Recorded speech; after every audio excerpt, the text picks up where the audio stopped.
How are you? Again. Our new room, what do you think? Pretty nice, huh? Yeah, let's hear for the writer's house in the new room. Okay, if there's anybody in the back, we're starting, but wander in it as you wish. For those of you who have not been to the to my lunch series, which is now, I guess, in its 12th year, Wow. I believe, 12th or 13th. My name's Dick Pullman, and I teach here in the journalistic writing program and write stuff, as many of you also know as well. I just wanted to say thank you again to the Writers' House for hosting these events and for giving us a little bit more space than we used to have. Let me just briefly mention one other event that I know I've scheduled for this semester. Next month, March 27th is a Wednesday. Yeah, March 27th, a Wednesday, I'll be hosting a Vanity Fair senior writer and Penn alum and former student of mine named Emily Jane Fox, who you can see a lot actually on MSNBC. She's on all the time talking about the Trump family. And she has Michael Cohen as like one of her big sources. And 8 years ago, she was in a class of mine, and now that's what she's doing. So either makes me feel old, but I'm happy for her. And she wrote a book on the Trump organization and the Trump family about a year ago, which we'll be talking about as well. So that's Wednesday, March 27th. But without further ado today, as you know, our format, for those of you who've been here before, this format has sort of evolved. That we chat up here for about 20-25 minutes tops, and then open it up to questions from you guys. Our guest today, you want to introduce yourself, Helen? Sure. My name is Helen Ubiñas, easiest way to pronounce my name. I am a writer for the Philadelphia Inquirer and the Daily News, a columnist for them. I've been a columnist for them since 2012. And what she's being a little bit modest about, Helen, is that she won a big national award last September, the Vernon Jarrett Medal for Journalistic Excellence, which is given to basically award to journalists whose stories are of significant importance or had a significant impact on black life in America. Helen, as a columnist, writes mostly about the people in the inner city in Philadelphia who are often ignored in the mainstream media and whose stories badly need to be told. And I just want to quote from something that you said at the time. Sure. That you accepted the award, because it will lead into my first question. As a journalist of color, you share the late Vernon Jarrett's mission to use journalism to explore, educate, and elevate the stories of people whose voices get overlooked and ignored. This award will only inspire me to continue to use my platform to amplify their voices. So Helen writes columns at least twice a week, and it is a noble mission that we badly need, and I think we should applaud it before we start here. Thanks. Applaud Helen and the mission. Thanks. So I wanted to, I just basically ask you for those of people here who read you and may not familiar with how you came to Philadelphia. You came to Philadelphia, you started the column in 2012 Right. with the Daily News. Right. How did you come to be in Philadelphia? Because I know that wasn't, or me, Right. either my first home either. So I first started at the Hartford Courant. I don't know if any of you are familiar with the paper, the main paper in Hartford, Connecticut. I started there 4 days after I graduated from Boston University. I was a reporter there for a long time and then slowly became a columnist there. And I was a columnist there for about 10 years before I moved to Philadelphia. And why did you move to Philadelphia? I moved to Philadelphia for my husband. He got transferred. He works in Philadelphia, so I came here. And I came here thinking that I might take a break from journalism because I'd been doing it for a really long time and tried various things that just proved to me that I was made to be a print journalist because I tried PR, I tried marketing, I tried a lot of things that didn't really speak to me in the same way that journalism did. So I came back. Once you have the bug, it's kind of hard Yeah. to give it up. Yeah. I should say, just as a minor footnote here, Helen was the Hartford Courant's first Latina columnist that they ever had. And just as a full disclosure, I worked at the Hartford Courant, and I was a columnist in the early 80s, and I was probably their 9th or 10th white guy columnist. So I have no milestone for me. I have your book. Oh, God, There's a book of his columns that I have. I have actually a bunch of books of people who sort of inspire me, and your book is one of them. Whenever I'm sort of lost, I'm like, all right, what's Dick saying? And I read your old columns. They're great. They're still great. Well, I didn't expect that. That's on video. That's been captured, right? That's great. They're still great. So when you mentioned that you had that this mission involves trying to have a real impact on the community and trying to basically, I think, move people with what you're writing. Write a lot about gun violence, for example, and it's the idea of sort of moving people and making things better. Now, and that's a terrific mission for a columnist. Journalists traditionally, it's more been like, tell people what's going on and let them make up their own minds. Right. Is that traditional journalistic mission still relevant in these times, or does it need to be I mean, I tweaked? think it's relevant. I think in my role as a columnist, I need to go beyond that, because it's not enough for someone with my platform to just sort of lay out the facts and let everyone sort of decide what you think or what you think can be done, or have you be impacted for the 4 minutes it takes to read a column.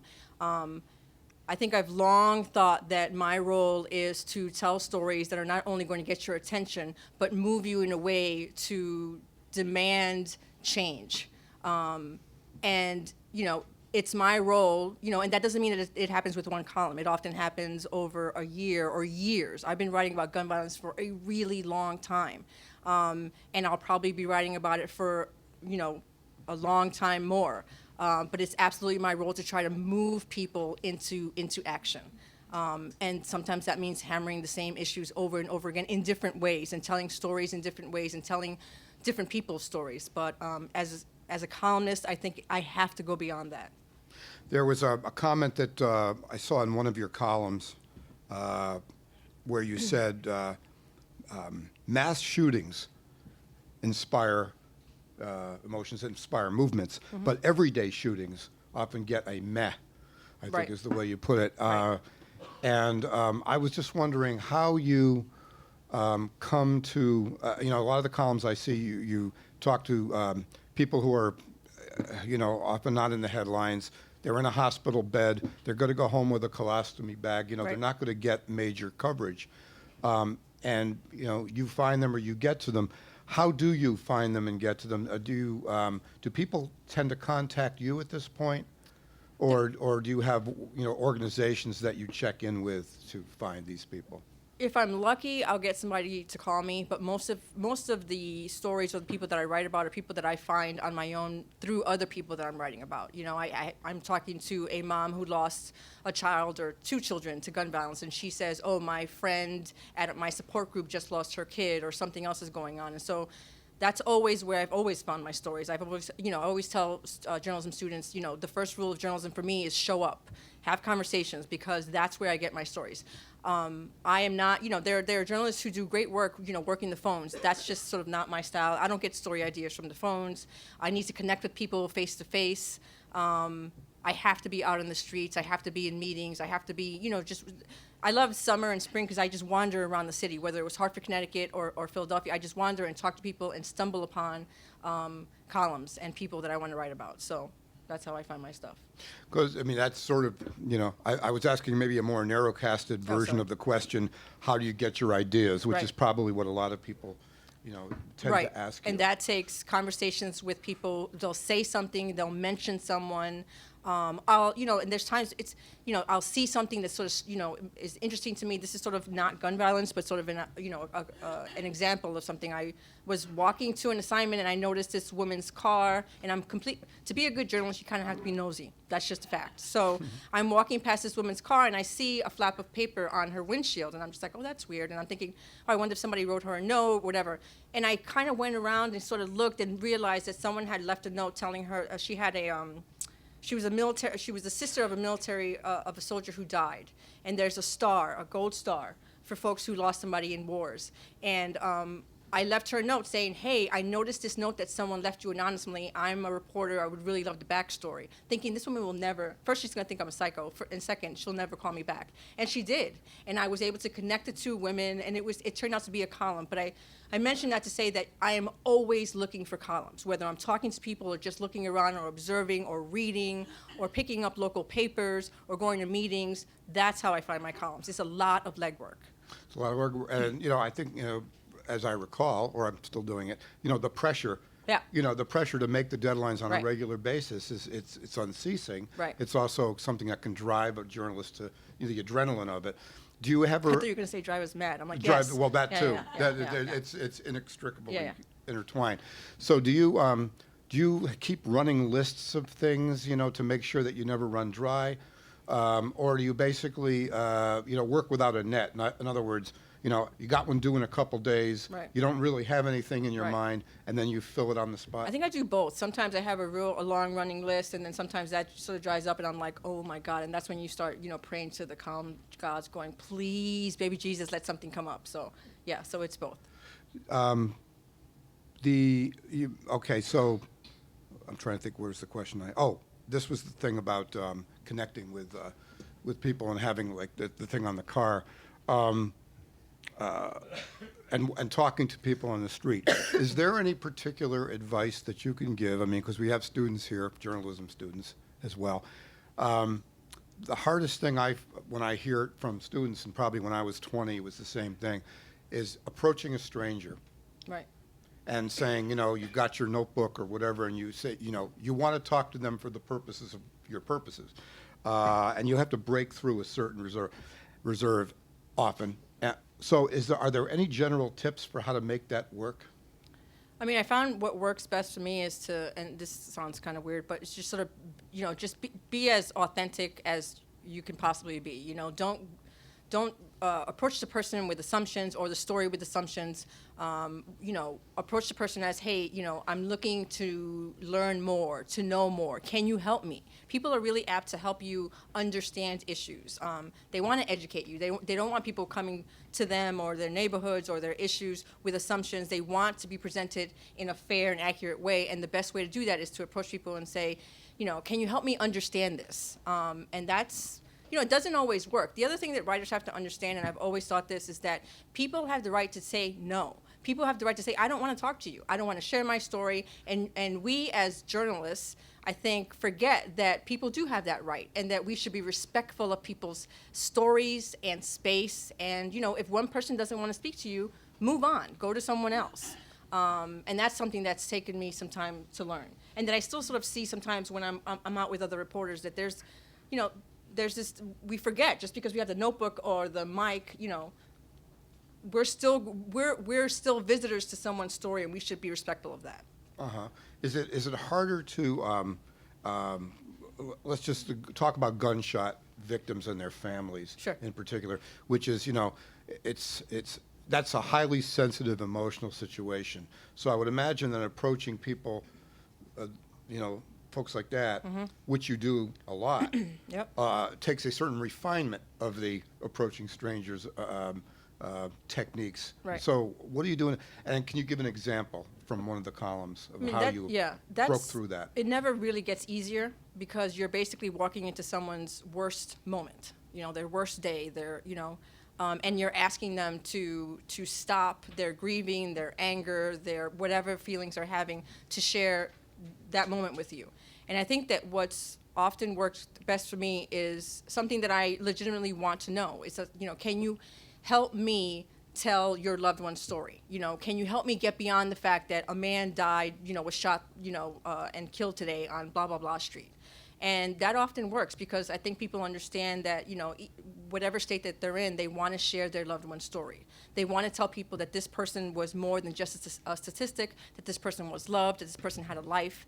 And if you're standing there saying, I want to help get this story out, I think most of the time people have been open with me. That doesn't mean that sometimes, especially in Hartford, I often covered shootings right after they were happening, if not as they were happening.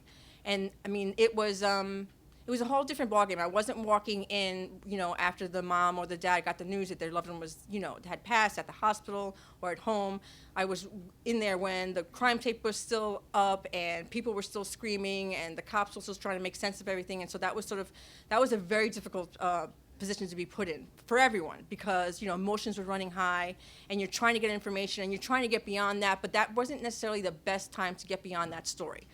So you have to understand that. You have to think about timing and sensitivities and getting what you can at the moment. And then what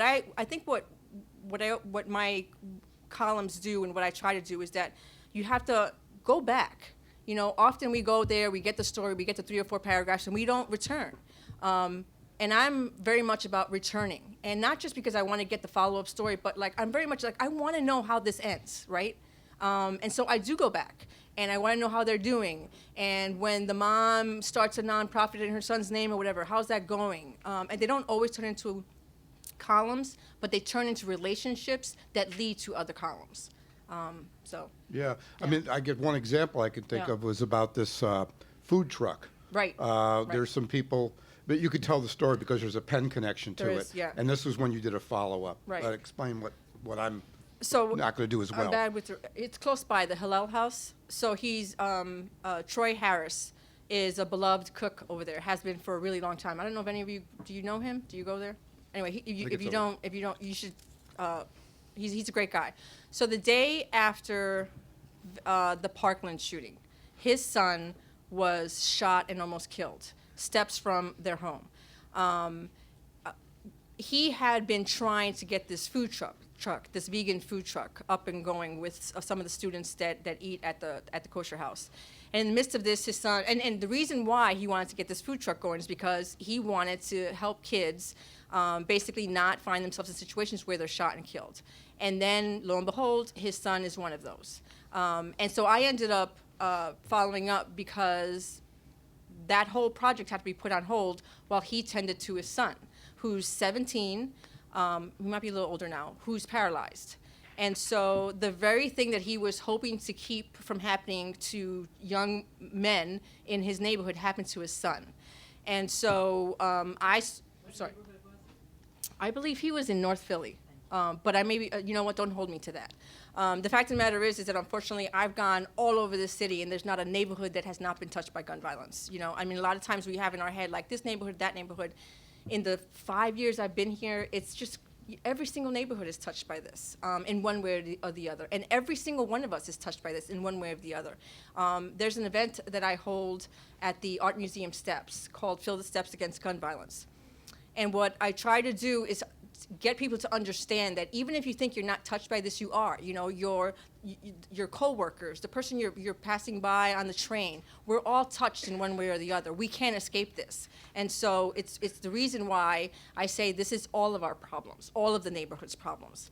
And I just went off on a tangent, and I have no idea what I was supposed to be answering. It was about, you followed up with, so with I got, Mr. okay, Harris. I'm back on. 6 months later. I'm there. Yeah, right. Okay. So I revisited him because after he, they're still struggling. They're still living in a housing project where he still has to carry his son in and out of the house because it's not accessible. They're still looking for accessible housing for his son, but he still really, really wants to get this food truck up and running. So I revisited him to talk about that and try to help get the word out that he's trying to get this out there. And hopefully that's going to happen soon. But that's what I mean about where you never know where your stories are coming from because, I guess to somebody else, like I would have written my story, it was done. I wrote the story about the young man getting shot and killed and him being a beloved cook who was trying to get the truck up and running. But the story wasn't over, and it's probably still not over because the story I really want to tell is when the truck is actually up and running and he has, young men working the truck. That's when I'll feel, as a columnist, okay, I can walk away from this story now. Like good luck. I hope it works out. I've done my part. So. All right, and so then there's one other category. There are stories where sort of you do something very kind of, I got a great example of this, sort of very proactive idea Yeah. of your own. We have to talk about the column where this, I think, was 2016, that you decided to go out and see if you could buy an AR-15 assault rifle Right. at a Philadelphia gun shop. Right. And you did. I did. And it took, what, 7 minutes? Yeah. And there's a, if you actually look up the column sometime, there's a great where you're posing. Yeah. You're posing. That was not my idea, the pose, by the way. I didn't know how to hold it. I was like, yeah. There's a whole backstory about trying to get that gun inside the newsroom. That was in a whole nother mess. Yeah. Well, that was a good one. So, so did you just decide one day that I'm just going to see if I can try to do this, and if I can do this, I've got a column? The gun one? Yeah. How did that? No. How did that start? No. First of all, that's going to be like the first line of my obit. Like, it's so sad. I'm like, there it is. Like, that's. I should just stop now. But that was the day after the Pulse shooting. It's so sad that there's so many that sometimes you have to stop, right? Okay. Yeah. So, and the fact of the matter is, stories like this have been done in the past. For past shootings, they have. And I remember that day, following the horrific story, thinking, this is horrible, and I'm thinking, like, how can I do this differently?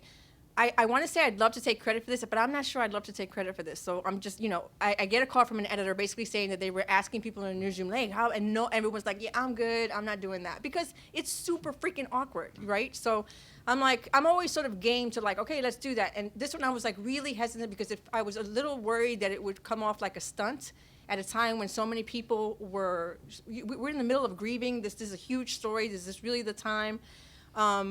But the fact of the matter is that, we're running out of ways to, I guess, scream into the, that this is a problem. So anytime there's a different way or different enough way to sort of show that we have an issue with the, easy access to guns, I thought, all right.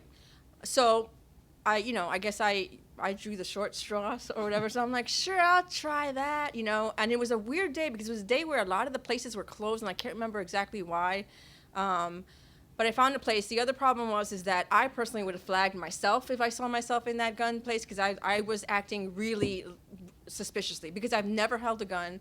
I'm not comfortable around guns. As much as I write about guns, I'm just like, I'm good, So I walk in there, and I'm thinking, and I'm driving there, and I'm thinking, trying to come up with a cover story, because I didn't lie. I wasn't going to, say like, I'm whatever, but I wasn't going to go in there and say, I'm a reporter for that, because the whole point of it was like, how easy is it to get a gun, right?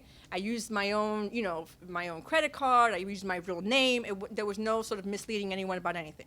So I walk in there, and as I'm driving there, I'm thinking, come up with a cover story, like, I'm a hunter. I was pathetic. So I walk in there, and I'm like, the guy's super, and I'm thinking like, they're going to know I'm up to no good if I walk in there asking for this gun that was just used in a mass shooting. Anyone would be like, okay, we know where this is going.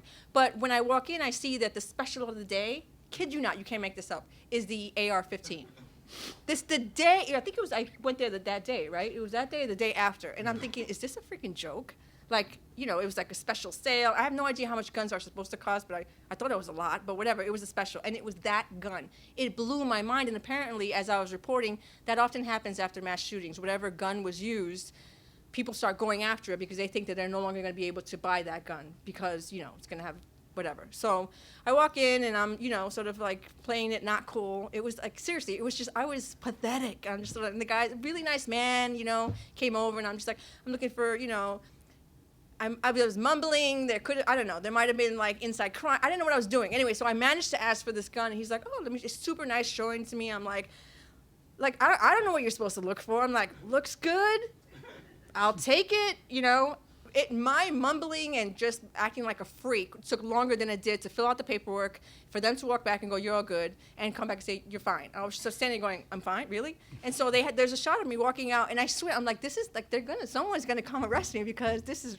But the fact of the matter is, I didn't have a record, and it was very easy for me to get in and out. And I went back to the newsroom, and I had, deadlines. I had a couple of hours to get this story up. The problem was, what my editors failed to sort of consider was that no one could walk into a building with a gun, at least not our building, especially an AR-15. And so I get the call going, you can't come in the building with the gun. but also we need your column in 2 hours. I'm just like, well, what the fuck? What am I supposed to do with this gun? And they're like, can you bring it home? And then my husband was out, he was traveling, and I thought, I was like, I could just throw it under the bed. And I thought, well, you know, for marriage sakes, to keep it going. I've been married for a while, so I thought I kind of want to be married for a while longer. So I'm like, so I called him, I'm like, hey. So he's like, absolutely not. I do not want that gun. I'm like, well, so I am driving around Philadelphia with this gun in the back of my car, going, I don't know what to do. I'm on deadline. And I end up going to the police station, right? And so I'm parking, and a cop passes by, and he's just like, well, I'm illegally parking, because I'm trying to get as close as I can to the entrance, because I don't want to walk around Philly with a gun. And this cop's super nice. He's like, hey, you know, you're going to get a ticket. I'm like, listen, I've got bigger issues on my hands. And so I like vomited out my problem. He's like, okay, let's just leave your car here. And so he brought me in, and that was a whole nother sort of mess, because I didn't know what to do with someone who's walking in with this new gun.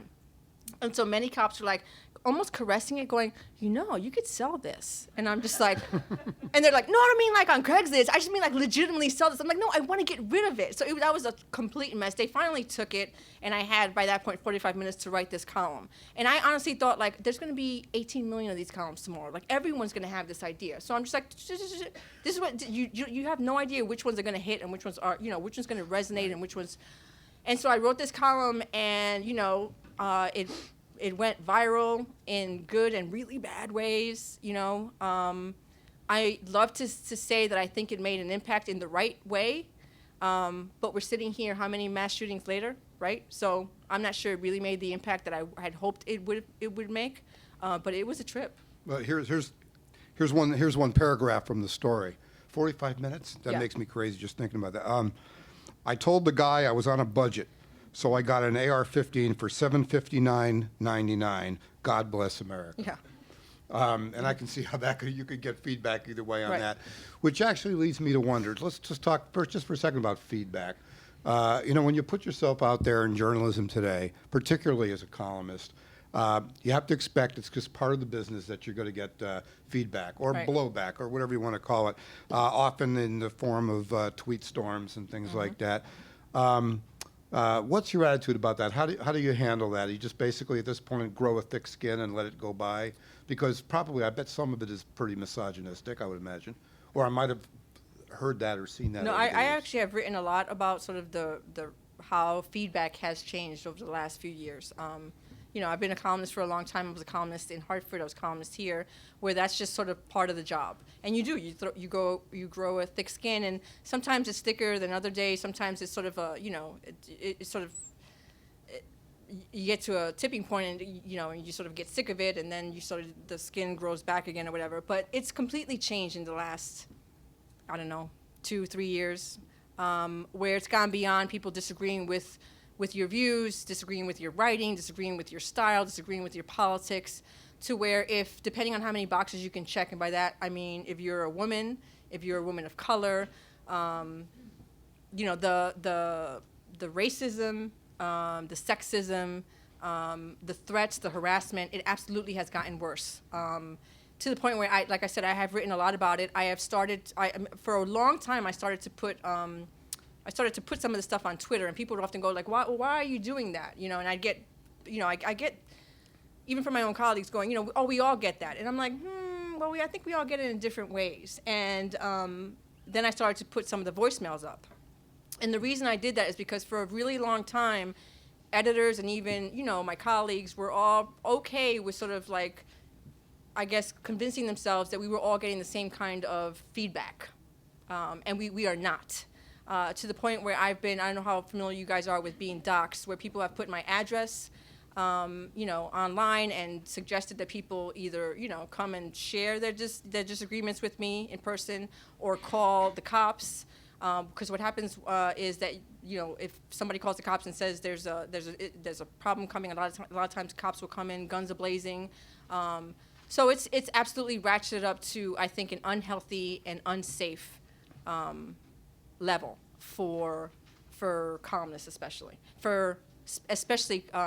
women columnists or women reporters, and most especially female writers of color. Right, but it hasn't changed. I presume it hasn't changed the way you go about your work. No, Sometimes I tell my husband, like, never tag me, I try to sort of be safe in that way. Mind you, like, anybody can find anybody these days. But I don't really put my family out there very much. Not that I ever did, but I think I'm more vigilant about that. Like, my nieces, and I don't do that. But it does not change the way I do my job. Well, all right, I got one more question, then we're going to open it to the floor, okay? So this is just a question just about what to do about gun violence. And I guess I'm asking really kind of more of a political question than a journalistic question here. At this point, what is the answer? Would expanded background checks do the job, begin to do the job, or should there be, in your opinion, as a columnist, a new ban on assault weapons, for example, with the last one expired in 2004? Are there any legislative steps that can be taken, presumably if the political landscape continues to change toward a more favorable look at gun reform? I mean, I think the easy answer to that is yes, all of that would be great, right? But I recently did a story with my colleague David Gambacorta about people who were shot but did not die. They were shot and paralyzed, shot and wounded, with very little access to some of the most basic resources. We're talking about there's no lifts to get into their homes. There's no way for them to get inside, upstairs to use their bathrooms. You can only get a wheelchair once every 5 years. Very limited access to mental health services after living with PTSD. And we were asked this a lot, like, what can be done legislatively? And one of the things that came up actually came from a woman, I believe Jamie Amo. I may be mispronouncing her last name, but Jamie was one of the victims from Columbine. So in a lot of ways, she was, one of the original sort of gun violence victims. And one of the things that she came up with really resonated with me and still does. And she said, we can talk about all these common sense gun laws, all these different sort of legislative, political sort of things. But the fact of the matter is that if we haven't realized, at this point that there just isn't the stomach or the spine to do these things, then we're sort of wasting a lot of time in terms of things that maybe we could do. And so one of the things that she suggested is, look, we're not going to take people's guns away. Most of us don't want to take people's guns away. We just want to make things safer for everyone. But what if you're buying a gun, part of the money that you pay goes towards a fund to help individuals like the ones that we wrote about, who have no access to the most basic needs? And that sounded brilliant to me. Like, who's going to say no to that? Who should say no to that? Mind you, we talked to some politicians, we're like, but I think that we have to start looking at those things that actually can help people right now. So you want to buy a gun? Great, have at it.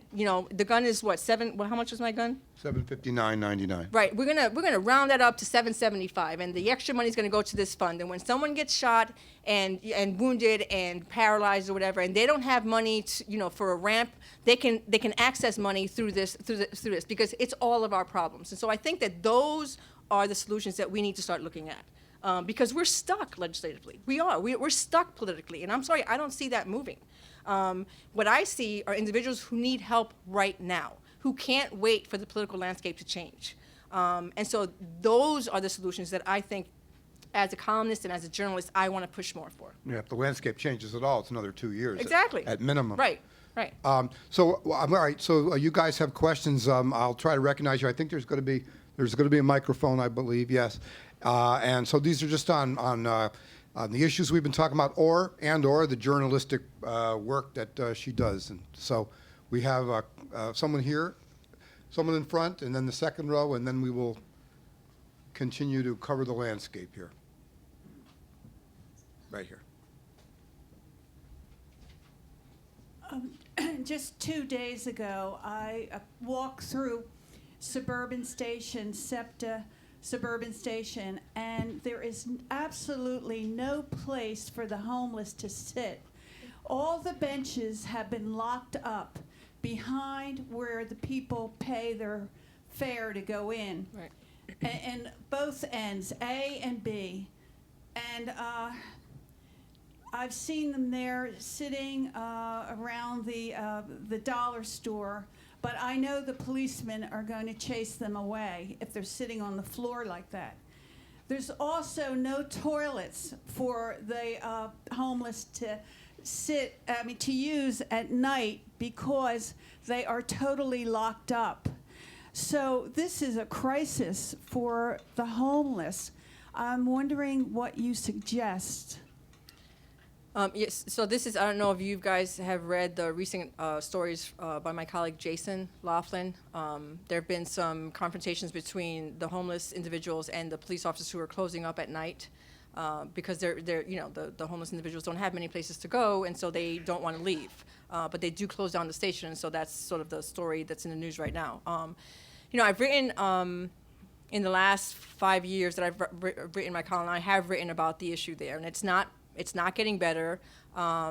It's still an issue. There is the Hub of Hope. I don't know if you guys are familiar with it used to be a really small place in Suburban Station. It was an old hair salon, and now they actually have a bigger place in Suburban Station where folks can go, homeless can go there and sit. It's almost like a living room. There's chairs and there's access to services, and that opened, I believe, last year. I don't even think they've been open for a year, but there's a bigger issue there. Obviously the Hub of Hope, there needs to be more than the Hub of Hope, as wonderful as that place is. And I think that there's a struggle between, the officers trying to, do right by the homeless individuals and the commuters, and there's frustration on all sides. I think one of the things that I suggested after the last confrontation between the officers and some of the homeless people that they had to move is that I really think, especially at closing time, the officers have to be teamed up with behavioral health specialists to talk to individuals about, where can we take you right now? Like, is there a shelter? Can we, do you have somewhere to stay? Because just telling people to leave is not good enough. So, they're kind of like gun violence. There's no easy answer there. But there is a service there for Hub of Hope. A man in a wheelchair who Yes, is that's begging told right. me it is so Yeah. absolutely crowded in the mornings Yeah. that he can't even get close to it. Right. Yeah, it's not a good situation for anyone. It's not a good situation for the homeless individuals. It's not a good situation for the police officers who are, there has to be some serious sensitivity training, I think, based on what I've seen. But also, they should not be put in the position of being, advocates or activists. They're just not. They're not equipped. And so there has to be more behavioral workers down there to work with them. We have to have more shelters. There's a lot of work to be done. And it is, I think you're right. I think it is a crisis. Oh, go ahead. Yeah, and then we'll go right back here. If you were a TV reporter, you'd be on the streets with a truck, a cameraman, perhaps a driver, and so forth and so on. Yet you're walking the streets Yeah. of very questionable areas of the city. Do you carry a companion with you, or do you go with the companion? How do you feel about these neighborhoods that you're going into? I don't have a companion. I don't have anyone, which is good because I work best alone. But there are times where I've been, how do I feel about these neighborhoods? I grew up in neighborhoods just like these. I grew up in, most of my, upbringing was in New York, in the Bronx, and even though my father was super protective and barely let us out of the house, the fact of the matter is that these neighborhoods are familiar to me. And so I think the reason why I'm so, why I focus on these neighborhoods is because these are stories that I wanted to know when I was living in neighborhoods like this, and these are stories that I want to write about now. There have been times, I can probably count them on one hand, where I felt, like unsafe, but not very often. Most of the times, I feel very comfortable. There have been the one thing that's always been weird to me, that there's a couple times, especially when I was getting to know Philadelphia sort of architect and houses, is that there were a few times when I was for a while there, I was writing a lot about houses that were falling apart, and weirdly houses with like big sewage issues. So I was like on the poop beat for a while there. It was very weird. But I would go down these steps, right, and I would realize that there's no way, like I was going down into this basement, nobody knew where I was, and probably that wasn't the smartest idea on my part. But, other than these weird sort of like maybe I watched too many movies, I never really felt. That said, there's a reason why, one of the reasons why I tweet as much as I do while I'm out and about, it's almost like I described it as breadcrumbs. In case something bad happens, Part of it is like I want to bring my readers with me. I want you to realize where these stories come from. I want you to meet the people as I meet them. I want you to hear their stories as much as I can. I do little videos or whatever. But the other part is like if something goes bad, like I would like somebody to be able to find my body. So that's it, So they're like, oh, last time she tweeted, she was here, So Thank you. Yeah.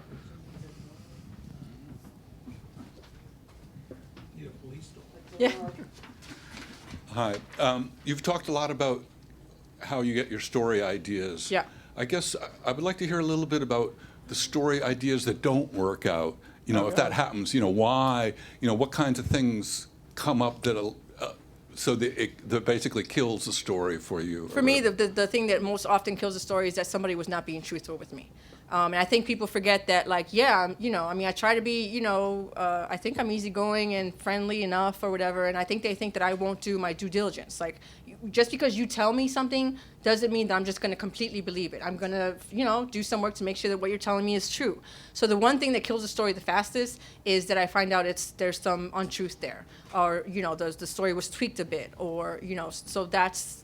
And does that happen a lot, or is that very rare? Or? It's pretty rare. People are pretty, in my experience, people are pretty truthful. Yeah, but it has happened where, and I even tell people, there's sometimes when you get a gut, your gut tells you something's not quite right here. And I say, listen, this is the moment for you to tell me, just because, X, Y, and Z happened in the past is not a deal breaker for me. But I need you to tell me. And I don't know, I'm telling you everything. And then I go back, I'm like, are you freaking kidding me? Like, and even though there have been times where it's still sort of a good story, I could sort of salvage it, but I'm like, no, that is absolutely a deal breaker for me. Tell me the truth. So don't have me sort of be surprised. That's usually, and then just sometimes you think, this is going to be a great story, and you go and you're like, yeah, this is just not, there's no there. Or another thing that's sort of a deal breaker for me is I go and I don't like doing story. I don't like being on assignment with 10, 20, 100 other reporters. I want to tell stories that other people aren't telling, because otherwise then I'm just adding to what I call the noise. I mean, what value is that? I'm really lucky to have this platform. I am really, really lucky to have this platform as a woman of color. And so I want to make sure that most of the times I am using this to elevate people's voices that, otherwise wouldn't have their stories or their voices elevated. So I'm really careful about what I put in there. So. There's someone, I saw a hand over here somewhere in the middle. My question was answered. Okay. More questions. Right over here.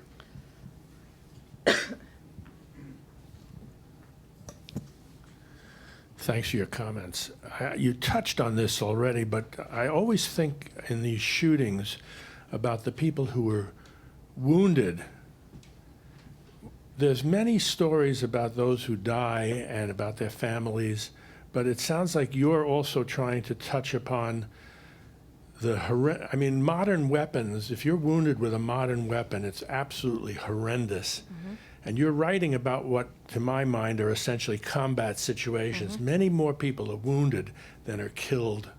And I don't see a lot of stories about the psychological trauma that the families and the victims face, the cost to the medical system, the lack of insurance that they might have. Because you say this happens in all neighborhoods, but I bet it happens less in Chestnut Hill than it does in North Philadelphia. Yep. You're right.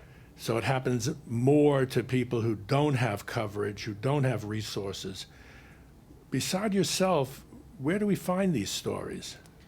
I mean, I don't know how familiar you guys are with The Trace. It's a terrific online site that deals strictly with gun violence, and they do tremendous work about these issues. Like, like I said, I mentioned the piece that my colleague David Gamacorda and I did on those who are shot and paralyzed, and the financial and the emotional challenges that they face, lifelong. But, The Trace does this on a more, they're focused on this, hyper-focused on this. So they are paying attention. Is it thetrace.com? Yeah. For and everybody? I would, trace.com or .org, I forget Okay. which one. But Find it. I really encourage you to check that out, I wish that as a mainstream news outlet, newspaper, we did more, but we're a general newspaper. And so, when you're interested in a certain topic, there are a lot of these niche news outlets that really focus on these things. And you're right. We don't do enough. We did that one story. We're hoping to do more. Just recently, I was writing about a man, Louis Berrios, who was shot during a robbery, a shot in the back. Thankfully, he was not paralyzed, but he's back in the hospital because of his gunshot wounds. They released him. He thought he was fine, not fine. He had a long recovery, but now he has all these infections and he's back in. So it's like, to so many of us that just read the paper or watch the news, even those of us who do, who really sort of pay attention to the news. It's really easy to look at these stories about people who were shot and survive as either you live or you die. And there's this whole other sort of middle ground that we have not paid enough attention to. Like in 2018, there were more than 900 non-fatal shootings.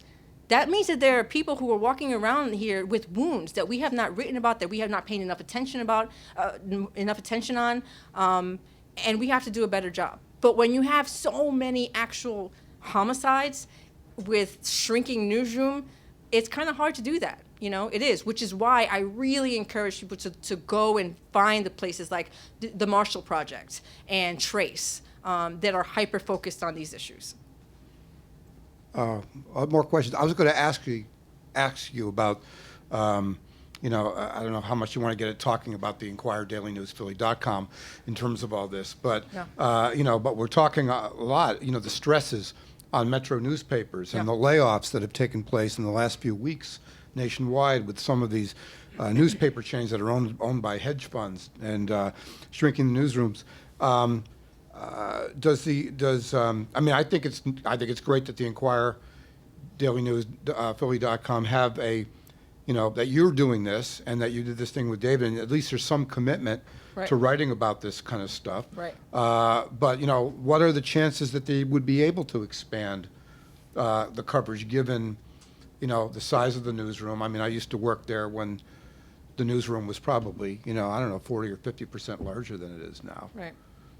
I mean, you all know the challenges that newsrooms, not just yours here or ours here, has, and they're not getting better. I mean, the top three papers, it's almost like, the top three are doing well, and hopefully they continue to do well, but papers that are sort of lower, like, the Hartford Courant and, Philadelphia Inquirer, Daily News, we are struggling. Those papers are struggling. And when you see those, I know they're probably uncomfortable sort of ads or whatever for us saying, like, if you care about news, subscribe. Don't just, literally, support your reporters. Because the fact of the matter is that if that support doesn't exist, there's going to be even fewer stories. You're going to be even less informed about what's going on in your own sort of city. You'll have the national news, but you won't know what's going on in your own backyard. I worry all the time because, I can see that, we can only pick 2 or 3 priorities. And for a long time, I don't think that we've prioritized gun violence in Philadelphia, my newsroom. I think that hopefully that's going to be changing. But when, newsrooms are laying people off left and right, when there are so few resources, I think it's just going to get worse unless readers sort of stand up. I don't think that readers understand how much power they have. Because if you contact the editors, if you contact the reporters, but mostly the editors, because that's who's making these decisions, and tell them we want you as our newspaper of choice to prioritize X, Y, Z. Trust me when I tell you that will be prioritized. And so if you care about gun violence, right? And I hear people say that all the time. We care about gun violence. Then subscribe. Tell the editors that you want more. Tell them that you appreciate what they have. Reach out to me, to other people about ideas and things that you want to read more about the people who were shot and not killed. Make sure that make sure that your voice is heard. And so that's sort of my piece of advice to you guys. I would also say that I think what you're also saying is that when you're online and you're looking at Philly.com or something, and a thing pops up says you've reached your limit of free articles this month. Don't groan. Right. Don't groan and go somewhere else. Right. Do something about it because that's if people can't get paid to do the work, it's the work not won't free. be there. The fact of the matter is, it's not free. Mind you, I mean, we could sit here for another 3 hours where I think like there's an inequality of who gets paid and who doesn't in newsrooms, but fine. But I get messages from people going, "Oh, I really wanted to read your article, but I reached my limit." I'm like, "Ooh, good." Just like, please pay. You know, I mean, it's just we pay for coffee. I think this was like freaking $6, or you know, it's sort of like you can get the newspaper for less than that. So you know, it's not just supporting your newspaper; it's supporting, you know, freedom of the press. It's supporting a lot of the things that we are in serious danger of losing these days. So, yeah. Well, particularly when when you're being labeled the enemy of the people Right. in tweets, which happened this weekend. Right. Now you have a question. I subscribe to the Inquirer, have done that for years. I support the paper, Thank you. but I would say in the last couple of weeks, months, there hasn't been a national or an international story on the front page of the Inquirer. And I think the work you do is good. But when I pick up my paper and I look at the headline, I would like to see national and international news also. And I don't see that anymore. Inside. I think I saw. Yeah, I was going to say. I think I passed by one of the honor boxes and saw. Today there wasn't one national story Okay. on the front page. Okay, give the attention. It's the story about Trump. It was, yeah. But you know, I mean, that's Emergency. yes, that's right. It's, you know, it's valid. Again, I'll bring that to my editors, but I suggest that, you know, do you ever write the editors and say, hey, I would like to see more of this or that in the paper? Well, to me, it's been recent. Oh, okay. And I get the Inquirer and the Times every single day delivered. Right. And when I want to know what's going on in the world, I pretty much read the Times. When I want to know what's going on in Philadelphia, I read the Inquirer. I think that's pretty fair. I don't know. Yep. I just want to point out this Declaration of Independence in the Constitution of the United States, because I was in Amtrak station, 30th Street. I was walking around with my own signs about the shutdown, front and back. I wear them, I make up my own signs, and I was walking up and down slowly. And this man, this Amtrak policeman with a lot of badges, a gun, a lot of weapons, and a black dog came up to me, and he said to me, do you have permission to protest? And I said, well, not really. I said, no. I said, and I took this out of my pocket and I held it up. And you know what he said? He said, oh, okay. And he walked away. And I thought he was going to put me out. Good for you. So I encourage everyone, Mr. Khan brought this up at the, at the convention, and I encourage everyone to buy one of these. It's $3 or $3.50 at Great. the Constitution Center. We have time for a few more questions. Yes, we have a couple. We have someone right there who hasn't. Yes. I don't know whether you know this, the answer to this or not. But Sure. I think somewhere I read or heard that there are already as many guns out there in our country as there are citizens of any Yeah. age. Is that true? I think there's more. Yeah. I mean, that's what really, even if the selling of them is restricted, there's just. I think that's why before, when we were talking about what can be done, I'm looking towards. I think it's a good idea to look towards things that we can do now, like the putting aside some of the money you pay for guns to help individuals who are shot and wounded, because even if we stop selling guns right now, just to your point, that's not going to solve our problem. Yep. Well, I think way in the back we have someone who hasn't asked, and then we'll come back to you, sir. Yes, if I wanted to get involved with a local Philadelphia gun group, what do you think is the best one? To support, to do something about the. I personally think that the best organizations to get involved in are the ones with it's mostly moms, but moms who lost children to gun violence. Because in my opinion, based on what I've seen in the last 5 years, they're some of the ones who are doing more of the grassroots work with folks who are, from the moment somebody loses a child to legislative, pushes, Mothers Against Gun Violence. Is that a Pennsylvania? Now that the legislature is changing slightly, right? With a few progressive people that were just elected, thank Right. goodness. I'd be willing to go to Harrisburg if there were a gun protest mounted properly. Right. There was just one a couple weeks ago, and it was. It also included emergency room doctors, which was really powerful, and if you give me your, if you email me or Facebook me, I can get you in touch with some, if that helps. I will. Okay. This is really an observation that we all in this room have more power than Yep. we think we do. And I'll just illustrate it without going into the details, where I had two companies, big companies that we've all heard of, who wouldn't do for me what I thought was proper. And in about 5 seconds, I found the email of the CEO. I wrote them, emails describing the situation, and in both cases, the company came through, and one of them was several $1,000s that I didn't feel like paying. So I think I've had people tell me they're afraid to write a letter to the editor. For God's sakes, read the Constitution, will you please? We should do more, and we have power to do more, and we can't be afraid to let those folks out there stop us. I absolutely agree. Thanks so much for coming out. I really appreciate it. Oh, Michael. Oh, sorry. Right here.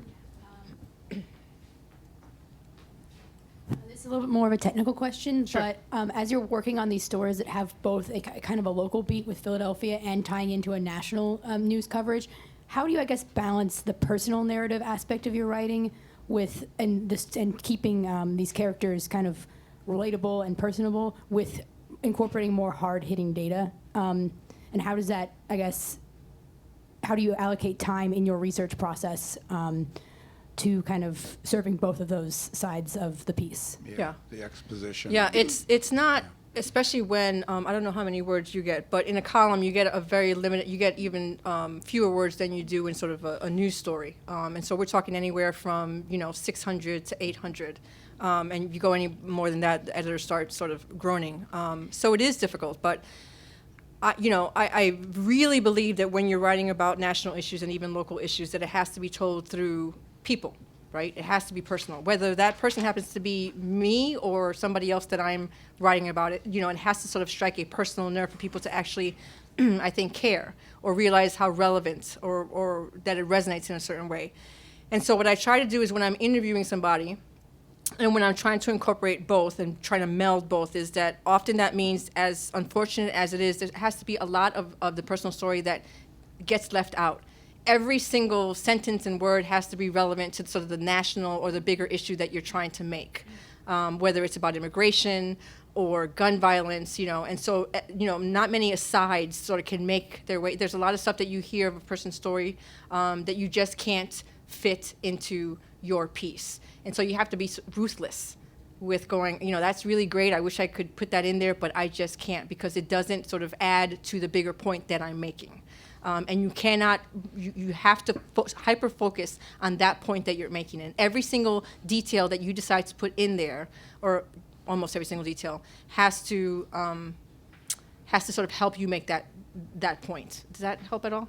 Okay. Yeah, I mean, 700 words is. Oh my God. Yeah. I worked in that. It's not a lot. Pre-internet where Yeah. you had to do it, in print, Yeah. and you had to 660 words or whatever it was. It was Which a might brutal explain why I process. circle back a lot, because you do your first story and you're like, I really wish I could have said, I could have told the readers about this, this, and that, and so you wait for another moment, something else to come up, where you can sort of circle back and use those details in a follow up. So, nothing's ever lost, even if it doesn't make its way into your actual column. It informs another column, or it finds its way into another column, or even it just informs you as you go on doing your work. Yeah, because you can make, it's in the background of Yeah. your thinking as you're making Yeah. decisions about what to use Right. or not to Right, use. right. Yeah. Yeah. So last question then, I mean, is this your, do you see this, journalistically speaking, as your career mission, or do you envision doing anything else in journalism in all the wonderful bounteous time you have left in this business? It's funny because people have asked me that a lot. I don't know, am I aging? Because they're like, what are you going to do next? I'm like, I don't know, not retire. I don't know. But, I often think about going back to just straight reporting, and people have, because in a lot of ways you'd have more, if you wanted to sort of move around, go to another paper, you'd have more opportunities, because the fact of the matter is that a columnist job, there aren't that many. But and I guess I'll answer that like I guess I would consider it if I saw more people who looked like me with the platforms that I have. And so I feel like it's like, I love doing it. It's an absolute privilege, but I also feel a duty to not walk away from this platform until I see more people who look like me doing this.